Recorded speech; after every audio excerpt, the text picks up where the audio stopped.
আসসালামাইকুম dear learners, welcome to my channel oratory coaching centre. তো আজকে আমার কাছে মনে হচ্ছে গিয়ে তোমাদের জন্য আমি খুব একটি ভালো ক্লাস নিতে পারবো।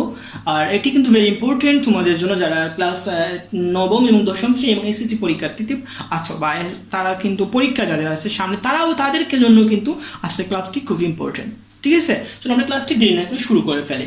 এখানে আমি লিখছি যে আজকে ক্লাসটি তোমরা বুঝতেই পারতেছো যে বরাবরের মতোই আমি টেক কোয়েশ্চেন্স নিয়ে আলোচনা করছে পার্ট বাই পার্ট। তো আজকে যে পার্ট রয়েছে সেটি হচ্ছে গিয়ে টেক কোয়েশ্চেন্সের ভিন্ন ধরনের সাবজেক্ট নিয়ে। তো অনেক সময় অনেক ধরনের টেক কোয়েশ্চেন্সের একটাই হচ্ছে গিয়ে প্রবলেম, সেটি হচ্ছে গিয়ে একটু ভিন্ন ধরনের সাবজেক্ট দেওয়া থাকে আর এইগুলাতে কিন্তু প্রবলেম হয়। বাট বাকি যে নিয়মগুলো রয়েছে যে অক্সিলারিস ইউজ করা, তারপর হচ্ছে গিয়ে প্রোনাউন ইউজ করা, অনেকেই কিন্তু মোটামুটি পারে। বাট প্রোনাউনটা অনেক সময় প্রোনাউনে কিন্তু একটু প্রবলেম হয়ে যায়, যেমন সাম অফ দেম, হ্যাঁ, all of them, every one of them, most of them, এরকম দেম দেম দেম কমন জাতীয় কোনো কিছু। যেমন আমরা আগের ক্লাসে পড়েছিলাম আস ছিল, ঠিক আছে, some of us, all of us, every one of us, most of us, ঠিক আছে। এর আগে পড়েছিলাম আমরা কি ছিল সেটা ছিল এভরি ওয়ান, তারপর নো ওয়ান, সামবডি, এনিবডি, এরকম বডি দিয়েছিল, ওয়ান দিয়ে, নো ওয়ান দিয়ে, ঠিক আছে। ওই রকম টাইপের আমি তোমাদের ক্লাসে বলেছিলাম যে ওইগুলোর মধ্যে, ওই সাবজেক্টগুলোর মধ্যে যে কোনো একটি আসলে ওইটা নিয়ম, এই সাবজেক্টগুলোর মধ্যে যে কোনো একটি আসলে এইটা নিয়ম। এবং আজকের যে সাবজেক্টগুলো আমি আলোচনা করবো ওই সাবজেক্টগুলোর মধ্যে যদি কোনো একটি বাক্যে টেক কোয়েশ্চেন্স করতে বলে তাহলে এই নিয়মেই কাজ করবা, ঠিক আছে। তো গত ক্লাস এবং আজকের ক্লাসটা বোঝা অনেকটা সহজ। যেমন তোমরা এই জিনিস হাবিজাবি যাই থাকো, ঠিক আছে, এইগুলা দেখতে হলে বা এইগুলা করতে হলে, এই জিনিসগুলো সলভ করতে হলে তোমাদেরকে কমন জিনিসগুলো দেখতে হবে, যে দ্যাম দ্যাম দ্যাম দ্যাম। বুঝতে পেরেছো নিশ্চয়ই, আগে ক্লাসটার মতো টাইম হয় না। তাহলে যদি দ্যাম যদি অবজেক্ট হয় তাহলে এটার সাবজেক্ট কি হবে? প্রোনাউন সাবজেক্ট দে। এটা কি হবে? দে না, দে থেকে তো দেম আসে, তারপর তার মানে কি আমরা বুঝতে পারলাম যেখানে দে আসে তার মানে দেম আসে, সেখানে কি হবে? আমাদের সাবজেক্ট প্রোনাউনটা হবে গিয়ে দে, দেম থেকে দে হবে, ঠিক আছে। আপনারা কি বুঝতে পেরেছেন? আর আজ থেকে কি হয়েছিল?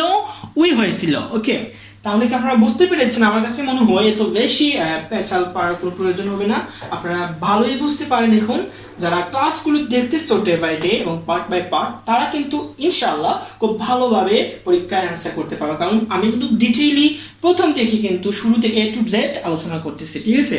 তো তোমরা প্রথম থেকে কিন্তু ক্লাসগুলো দেখবা, আমার প্লে লিস্টে চলে গেলেই কিন্তু চ্যানেলের টেক কোয়েশ্চেন্সের যে প্লে লিস্ট রয়েছে সেখানে গেলেই মানে প্রথম পার্ট থেকে লাস্ট পার্ট মানে এখন পর্যন্ত সবগুলি পার্ট তোমরা দেখতে পারবা। আমার কাছে মনে হয় তোমাদের আমি রিকোয়েস্ট করতেছি দেখবা। ওকে, আমরা এখানে একটা উদাহরণের মাধ্যমে এটা অ্যান্সার করে দেখে ফেলি। ওকে, দেখো এখানে আমি যদি লিখি যে সাম অফ দেম অথবা কি হতে পারে মোস্ট অফ দেম দিয়ে যদি আমি একটি কি করি বাক্য তৈরি করি, তাহলে সেটা হবে গিয়ে এরকম যে আমি ধরলাম এইরকম আমাদের একটা বাক্য, মোস্ট অফ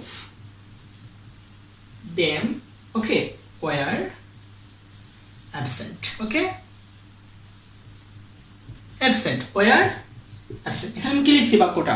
এই বাক্যটা হচ্ছে গিয়ে most of them war absent. তার মানে কি আমার তো কি দেখতে হবে যে সাবজেক্টের মধ্যে অ্যান্সার করার সময় আমার কি দেখতে হবে এখানে যে আমার সাবজেক্টটা কি রকম আছে। হ্যাঁ, সাবজেক্টটা আছে এখানে আমার কি, আমি যে পড়েছিলাম নিশ্চয়ই কয়েকটি সাবজেক্ট সমষ্টি, যে কতগুলো সাবজেক্ট পড়ছিলাম যেগুলোতে দেম থাকলে, মোস্ট অফ দেম এরকম থাকলে দেম দেম এইগুলো, এটার পরিবর্তে কিন্তু জাস্ট আমাকে দেটা দিতে হয়। ওকে, মানে দেম থাকলেই দে দিতে হবে, ঠিক আছে।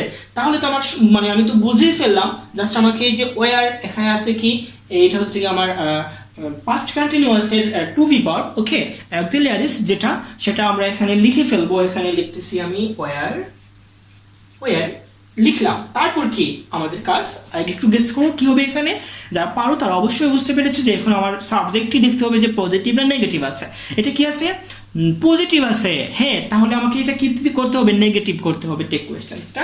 আমি এখানে এন্ট্রি দিয়ে দিব। ওকে, ওকে, তারপর কি আমার এই যে সাবজেক্ট প্রোনাউনটা নিয়ে আসতে হবে, মানে আমার সাবজেক্টের প্রোনাউন। তাহলে এখানে কি আছে? সাবজেক্টটা আমার সাবজেক্টের প্রোনাউনটা হবে কি আমার এখানে দেম আছে, তার মানে কি দে হবে। কি হবে? দে। আমি প্রশ্নের মধ্যে চিহ্ন দিয়ে দিব। আপনারা কিন্তু কখনো ভুল করবেন না, প্রশ্ন এনসারটা করার পর অনেকে প্রশ্নবোধক চিহ্নটা দিতে ভুলে যায়। হ্যাঁ, এটা কিন্তু আমি অনেকাংশে দেখেছি স্টুডেন্টের মধ্যে যারা প্রশ্নবোধক চিহ্নটা দেয় না। অনেকে কিন্তু এই অ্যান্সারটা পুরোপুরি পারে বাট প্রশ্নবোধক চিহ্ন দেয় না। তো এইটা হচ্ছে গিয়ে মেন জিনিস, প্রশ্নবোধক চিহ্নটা দিতেই হবে। ওকে, এটা হচ্ছে গিয়ে একটা মার্কস, এটা দ্বারা কিন্তু বোঝা যায় এটা কি জিনিসটা। ওকে, আচ্ছা, এটা ফুলফিল করতে হবে। তাহলে আর্নড ডে, আপনারা কি বুঝতে পেরেছেন? এইরকম যদি কোনো সাবজেক্টের মধ্যে দিয়ে বা সাবজেক্ট দিয়ে এই সাবজেক্টগুলোর মধ্যে যদি কোনো একটি সাবজেক্ট দিয়ে টেক কোয়েশ্চেন্সের প্রশ্ন চলে আসে, তাহলে আপনারা কীভাবে অ্যান্সার করবেন? আমার কাছে মনে হয় আপনারা খুব ভালো বুঝতে পেরেছেন, কারণ আপনারা তো আগের ক্লাসগুলো দেখেছেন, সো আপনারা এগুলো খুব ক্লিয়ারলি বুঝতে পারেন এবং বুঝেনও। আমার কাছে মনে হয় আপনারা জাস্ট প্র্যাকটিস করলেই খুব ভালো একটি রেজাল্ট করতে পারবেন ইংলিশ গ্রামারে। সো মানে এতটুকু আজকে ক্লাস, আমি নতুন কোনো রুলস নিয়ে তোমাদের জন্য চলে আসবো। Okay, don't forget to subscribe my channel, it's my request to all of you, please please please don't forget to share. সব ভিডিওগুলা শেয়ার করো ফ্রেন্ডসদের সাথে, তাহলে কিন্তু এটা কি হবে, ইমপ্রুভও হবে আমার চ্যানেলটা, আর এটা সবার মধ্যে ছড়িয়ে যাবে। ওকে, এটা তো আমাদেরকে ছড়াতে হবে, তারপর সবাই জানতে হবে এগুলা। যারা আমাদের মধ্যে অনেক ফ্রেন্ডস আছে যারা প্রাইভেট পড়তে পারে না, স্কুলে ক্লাস করে না, তারা কিন্তু গ্রামার তোমাদের কাছেও প্রশ্ন করতে পারে, যে পরীক্ষা হলে জিজ্ঞেস করবে, কিন্তু তারা যদি ক্লাসগুলো দেখে ফেলে বা তোমরা যদি দেখিয়ে ফেলো, তাদেরকে বোঝাও, তাহলে তারাও বুঝতে পারবে। ওকে, আজকের জন্য এতটুকু। আসসালামু আলাইকুম, এবং please don't forget to subscribe my channel. আমার চ্যানেলটি অবশ্যই সাবস্ক্রাইব করবা, শেয়ার করবা এবং লাইক কমেন্টস করে তোমাদের অপিনিয়ন জানাবা। ধন্যবাদ।